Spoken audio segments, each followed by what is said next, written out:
នេះខ្ញុំបាទនឹងធ្វើការលើកយករឿងរ៉ាវក៏ដូចជាព្រឹត្តិការណ៍មួយចំនួនដែលបានកើតឡើងនៅក្នុងសម័យអាណានិគមនិយមបារាំងដែលក្នុងនោះខ្ញុំនឹងធ្វើការចែកចេញជា3ផ្នែកហើយផ្នែកទី1ខ្ញុំនឹងធ្វើការនិយាយរៀបរាប់ពីរឿងរ៉ាវក៏ដូចជាវត្តមានបារាំងមកលើប្រទេសកម្ពុជាហើយនៅផ្នែកទី2ខ្ញុំនឹងធ្វើការនិយាយអំពីសង្គមខ្មែរនៅក្នុងសម័យអាណានិគមនិយមបារាំងចំពោះផ្នែកទី3ខ្ញុំបាទនឹងធ្វើការនិយាយអំពីការទាមទារឯករាជ្យរបស់ព្រះបាទនរោត្តមសីហនុហើយខ្ញុំក៏បានធ្វើជាវីដេអូខ្លីៗនៅក្នុង TikTok ក៏នៅក្នុង Facebook ដូចគ្នាប៉ុន្តែនៅក្នុងវីដេអូមួយនេះខ្ញុំនឹងធ្វើការសរុបរួមនៅវីដេអូខ្លីៗទាំងនោះចូលគ្នាហើយនឹងនិយាយអំពីវត្តមានបារាំងមកលើប្រទេសកម្ពុជាអញ្ចឹងដើម្បីឈានទៅដឹងពីវត្តមានរបស់បារាំងមកលើប្រទេសកម្ពុជា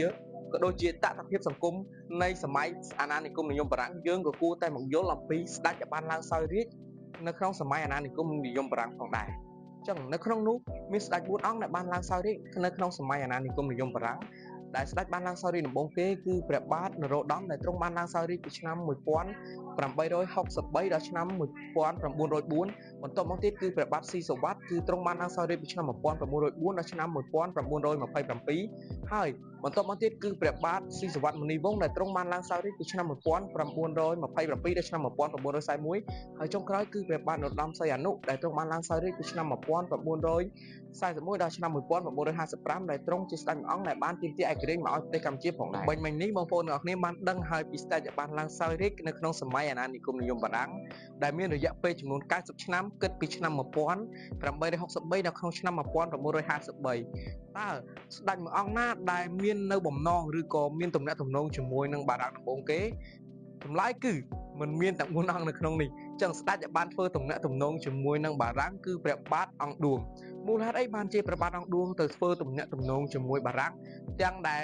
ឆ្លងទ្វីបតែម្ដងមកគឺមួយនៅអឺរ៉ុបមួយនៅអាស៊ីតើមានទំនាក់ទំនងដោយរបៀបណាឬក៏មានរឿងអ្វីខ្លះទៅវាឈានដល់ការដាក់អាណាព្យាបាលនៅលើប្រទេសកម្ពុជាចឹងដូច្នេះដើម្បីដឹងពីរឿងនេះយើងគួរតែដឹងអំពីសម័យឧដុង្គដូចគ្នាដោយសារតែរឿងរ៉ាវនេះគឺបានកាត់ឡើងនៅចុងសម័យឧដុង្គគឺនៅក្នុងរាជការព្រះបាទអង្គឌួងនេះហើយ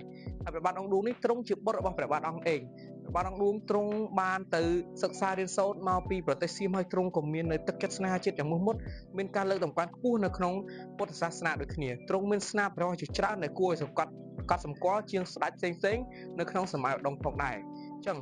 នៅចុងសម័យឧដុង្គនោះដោយសារតែបារាំងនិងសៀមបានធ្វើការជិះជាន់ខ្មែរជាច្រើនលើកចន្ទសារហើយមហច្ចតាប៉ុនប៉ងនៅក្នុងការជិះជាន់ខ្មែរគឺកាន់តែធំឡើងរហូតដល់ចង់យកទន្លេមេគង្គធ្វើជាព្រំប្រទល់របស់ពួកគេទាំងពីរដោយសារតែកត្តាហេតុនេះហើយទើបព្រះបាទអង្គឌួងមានព្រះតម្រិះថាទ្រង់ត្រូវតែទៅពឹងពាក់ប្រទេសមហាអំណាចដើម្បីមកធ្វើជាក្រុមបង្អែកឲ្យប្រទេសកម្ពុជាដោយសារតែគិតបែបនេះរួចរាល់មកទើបនៅក្នុងឆ្នាំ1853ទ្រង់បានពឹងពាក់បុព្វជិតកាតូលិកម្នាក់ដែលមានឈ្មោះថាមីសឲ្យជួយនាំយកនៅសួយសហករណ៍ក៏ដូចជាលិខិតសារសម្បត្តិដើម្បីទៅផ្ញើនៅប្រជាអធិរាជណាប៉ូឡុងទី3ដែលជាប្រជាអធិរាជនៃប្រទេសបារាំងនៅក្នុងសម័យនោះបន្ទាប់មកទៀតនៅក្នុងឆ្នាំ1855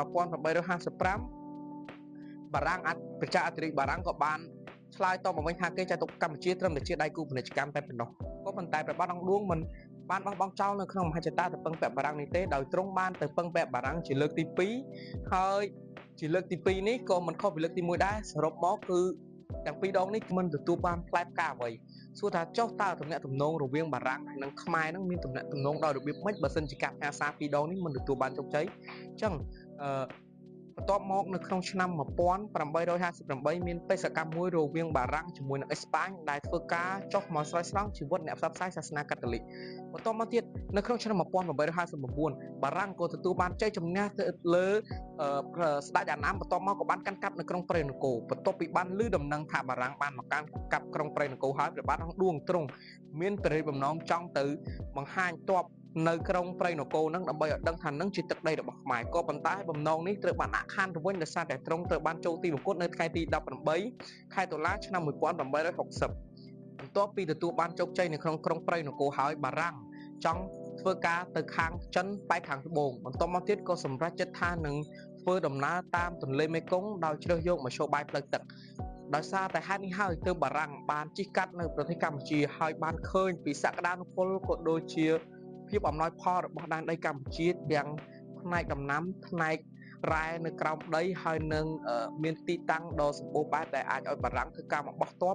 នៅក្នុងប្រទេសកម្ពុជាបានហើយក៏មាននៅវត្ថុធាតុដើមជាច្រើនដែលអាចឲ្យបារាំងជួយទៅក្នុងការអភិវឌ្ឍនៅវិស័យឧស្សាហកម្មរបស់គេបានហើយក្នុងនោះដែរ